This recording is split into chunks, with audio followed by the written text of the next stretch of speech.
10 का जो political science है बुक है उसका चैप्टर 2 का फेडरलिज्म का लास्ट पॉइंट देखेंगे, लास्ट पार्ट देखेंगे, पार्ट 5। और इसमें चर्चा करेंगे कि जो हम लोग का मेन मकसद है जो पढ़ना है decentralisation in India, decentralisation in India. और ये बहुत ही इम्पोर्टेंट टॉपिक है कि इसमें से 5 नंबर का क्वेश्चन कोई ना कोई एक सेट क्वेश्चन में अगले साल 2027 में रहेगा, याद रखिएगा रहेगा। तो यहाँ पर डिसेंट्रलाइजेशन इन इंडिया कि कैसे इंडिया में डिसेंट्रलाइजेशन हुआ। अगर वर्ड पर का गौर करेंगे डिसेंट्रलाइजेशन, सेंट्रलाइजेशन, अगर डी को हटा दीजिए सेंट्रलाइजेशन यानी पावर एक के हाथ में रहना, यानी सेंट्रल गवर्नमेंट जो यूनियन गवर्नमेंट है उसके हाथ में रहना, या फिर स्टेट गवर्नमेंट जो है कोई राज्य सरकार उसके हाथ में रहना, तो ये सेंट्रलाइजेशन हो गया। अब डिसेंट्रलाइजेशन, डी मतलब उसको तोड़ना, उसको पावर कुछ स्टेट्स जो था उसको पावर को मैंने दे करके निकाल करके उसको लोकल बॉडीज़ को देना, यही डिसेंट्रलाइजेशन यानी सत्ता में जो भारत में सत्ता का विकेंद्रीकरण। अगर इसको हिंदी में कहेंगे तो यहाँ पर बी, और सेंट्रलाइजेशन माने केंद्रीकरण माने एक व्यक्ति के पास यानी एक राज्य के पास, तो डी कर दिया तो यानी विकेंद्रीकरण माने इसको तोड़ना। तो ये था नहीं संविधान में। संविधान में अभी तक हम लोग क्या पढ़े कि 2 ही प्रकार का गवर्नमेंट है, एक state central government union government और एक स्टेट गवर्नमेंट। तो फिर ये कैसे होगा, तो यानी यहाँ पर 1992 याद रखिएगा, यह 1992 में 73 अमेंडमेंट हुआ, 73 और 74 कॉन्स्टिट्यूशनल अमेंडमेंट हुआ 1992।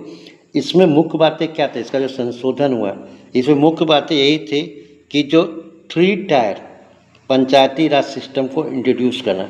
3 टायर, अभी तक हम लोग क्या पढ़ रहे थे, अभी तक हम लोग पढ़ रहे थे सेंट्रल गवर्नमेंट और स्टेट गवर्नमेंट, 2 पढ़ रहे थे स्टेट गवर्नमेंट।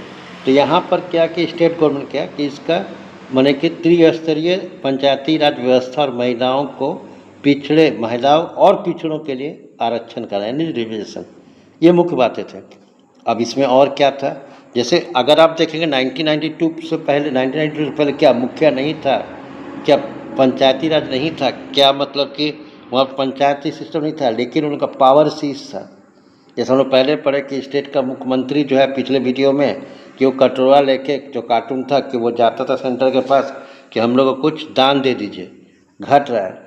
तो उसी तरह से जो मुखिया था उसका कोई पावर नहीं था, यानी क्योंकि हम लोग का देश में देखें क्या चीज़ है, अगर एक उत्तर प्रदेश हम लोग पॉपुलेशन के स्तर पर देखें, अकॉर्डिंग टू पॉपुलेशन या पॉपुलेशन पर देखें तो उत्तर प्रदेश जो है मैंने देखिएगा तो बहुत सारे यूरोपीय कंट्री से वो बहुत बड़ा इंडिपेंडेंट है, बड़ा देश है खुद उत्तर प्रदेश। यानी अगर सेकंड में देखिएगा तो वो माने कि अगर दुनिया में सबसे ज़्यादा ज़मीन रसा के पास है, यानी उसका जो पॉपुलेशन है उत्तर प्रदेश का वो रसा से भी बड़ा है। अगर उसी तरह से महाराष्ट्र का देख लीजिएगा तो वो माने कि जर्मनी जितना बड़ा उसका पॉपुलेशन है महाराष्ट्र का। तो यानी एक स्टेट गवर्नमेंट के पास जो पावर होगा वो कंट्रोल तो नहीं कर पाएगा। तो इसीलिए इसको 1992 में इसको लेकर आया गया। और इसका मुख्य, लेकिन उसमें क्या था, पहले मुखिया था तो चुनाव नहीं होता था हमेशा, एक मुखिया बन गया तो 20-20 साल तक मुखिया रह गया। आज के डेट में क्या है कि हर 5 साल में अगर एक मुखिया बन गया तो 5 साल में इलेक्शंस होगा। तो इसी चीज़ को यहाँ पर इस टॉपिक में दिया गया है। और इसमें और एक इम्पोर्टेंस था कि इसमें रिजर्वेशन किया गया सीट सब, यानी कौन सा रिजर्वेशन SC ST के लिए। तीसरा मुख्य बात था जो 73-74 एमएनएम में कि 33 जो % है वो महिलाओं के लिए रिजर्वेशन होगा, लेकिन बिहार राज्य जो पहला स्टेट था जो 50% रिजर्वेशन दे दिया था। फिर यहाँ पर रेगुलर चुनाव कराने के लिए पहले तो हम लोग क्या था, इलेक्शन कमीशन था, इलेक्शन कमीशन सेंटर में था, चुनाव आयोग था। अब स्टेट इलेक्शन कमीशन का भी सेटअप होगा, इसी अमेंडमेंट था। और फिर इसमें भी लिखा हुआ था कि फाइनेंशियल एम्पावर करना यानी डिस्ट्रीब्यूशन ऑफ इनकम, इनकम को कैसे डिस्ट्रीब्यूट करेगा। तो इसमें क्वेश्चंस आएगा, हम क्वेश्चंस को भी देखेंगे क्वेश्चन किस तरह से पूछा गया, क्या पूछा सकता है। तो यहाँ पर जैसे देखिए we noted above that federal government have 2 or more tyre of government, कि हम लोग जो शुरू में पढ़े कि फेडरल गवर्नमेंट 2 और उससे ज़्यादा होता है। We have so far discuss the 2 tier government in our country, कि अभी तक हम लोग पढ़े हैं 2 तरह का government. But a vast country like India can't be run only through this 2 tyre. जैसे अगर वास्ट कंट्री देखें अगर इंडिया जैसे, तो 2 टायर का माने कि नहीं चल सकता सेंट्रल गवर्नमेंट, और like India can't be run only through this 2 tiers. So states in India as large as the independent countries of Europe, कि यूरोप का एक छोटा सा कंट्री भी ले लें तो इन टर्म ऑफ पॉपुलेशन, जैसे उत्तर प्रदेश हम अभी जस्ट बताए थे कि is bigger than Russia and Russia, Maharashtra is about as big as Germany, कि जर्मनी जितना बड़ा है। So many of these state are internally very diverse, population तो है और बहुत सारे स्टेट में उसमें बहुत डाइवर्सिटी हुई है। आप सोचिए कि एक जाति एक इथनिक ग्रुप नहीं, बहुत सारे रिलीजन में लगा।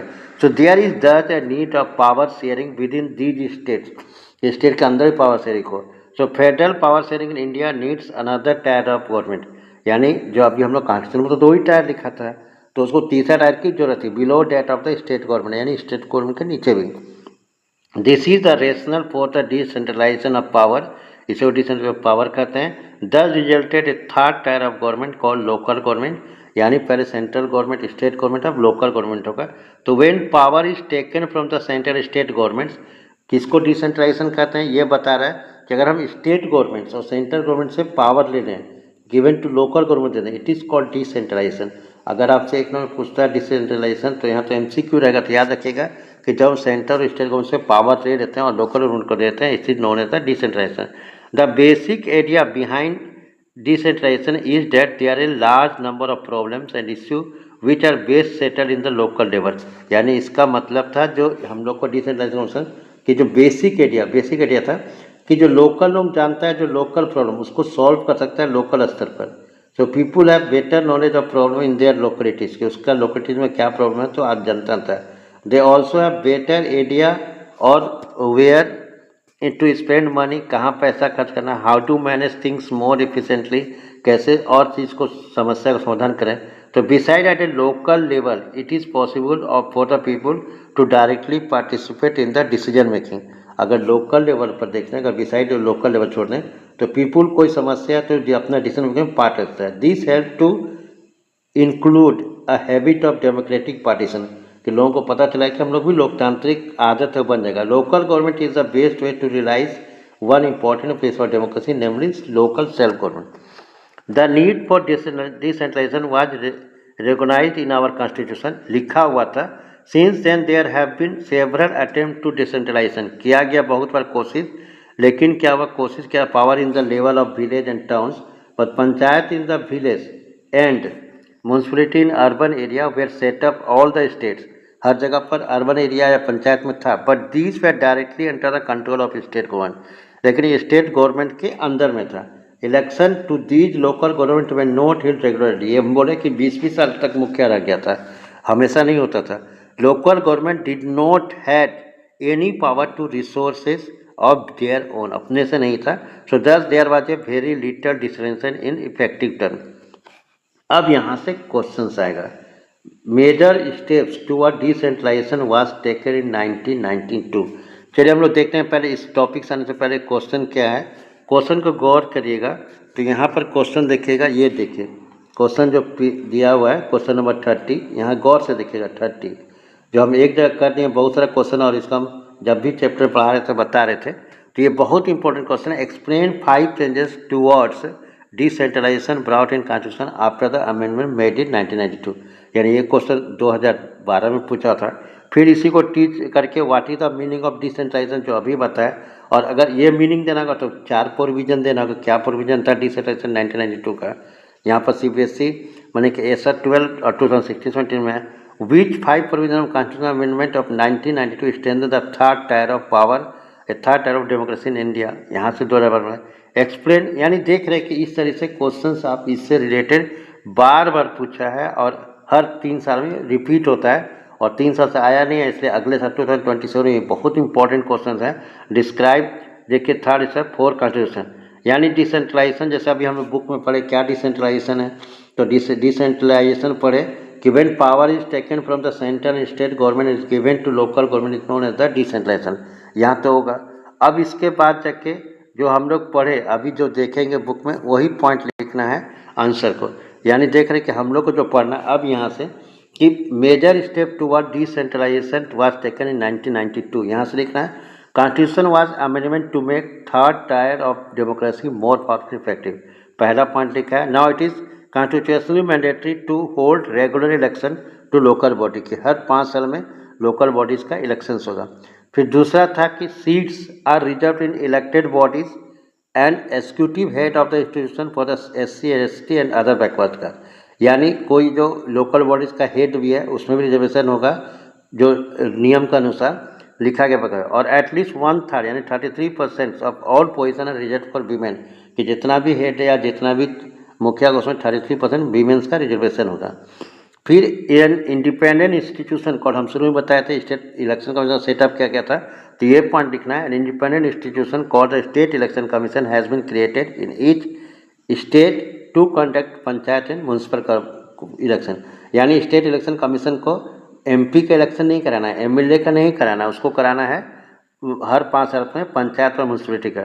State government are the required to share some power in revenue with local bodies, local government bodies को पैसा देना, nature of sharing vary from state to state. तो ये 5 पॉइंट में आपको याद कर लेना, सेम टू सेम डिसेंट्रलाइजेशन का मीनिंग याद कर लेना है, और ये क्वेश्चंस रहेगा, आप निश्चित रहिए। अब यहाँ पर rural local government is popularly known as the panchayati raj system, panchayati होता है। ईच विलेज और group of village in some state has gram panchayat. अगर हम किसी गांव को मिला लें, याद रखिए विलेज अगर छोटा है, उसका पॉपुलेशन छोटा है, तो 2-3 विलेज को मिल दिए तो पंचायत कहलाएगा। क्या कहलाएगा? पंचायत, यानी ग्राम पंचायत कहलाएगा। और इसका जितना भी सदस्य होगा उसको पंच कहेंगे, इसका जो हेड चुना जाएगा उसको पंच कहा जाएगा, या प्रेसिडेंट या sarpanch. They are directly elected by the, जैसे हम लोग कहीं कहीं मुखिया भी करते हैं, बाय ऑल एडेड पॉपुलेशन नियर द वार्ड और विलेज, यानी एक विलेज को 2-3 विलेज को वार्ड में बांट दिया जाएगा और हर में से एक वार्ड मेंबर चुना जाएगा, और वो वार्ड मेंबर कहाँ का सदस्य होगा? ग्राम सभा का।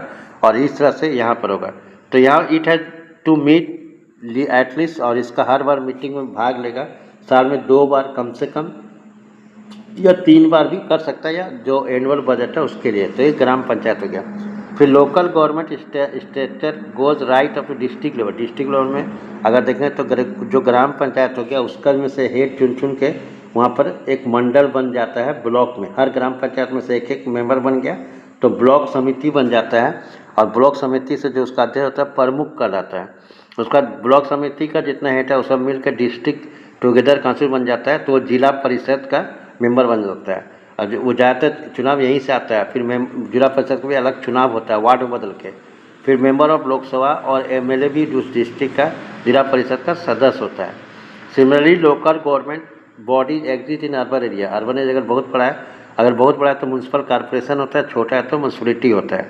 तो इस तरह से दोनों को कंट्रोल होता है, उसका इलेक्शंस होता है, और उसको हेड को मेयर कहते हैं। तो यहीं तक हम लोग का ये चैप्टर था। उम्मीद है कि सारा पार्ट आप लोग देखिए और मुझे हेल्प करिए और मुझे बताइए कि आप कहाँ नहीं समझ पा रहे हैं।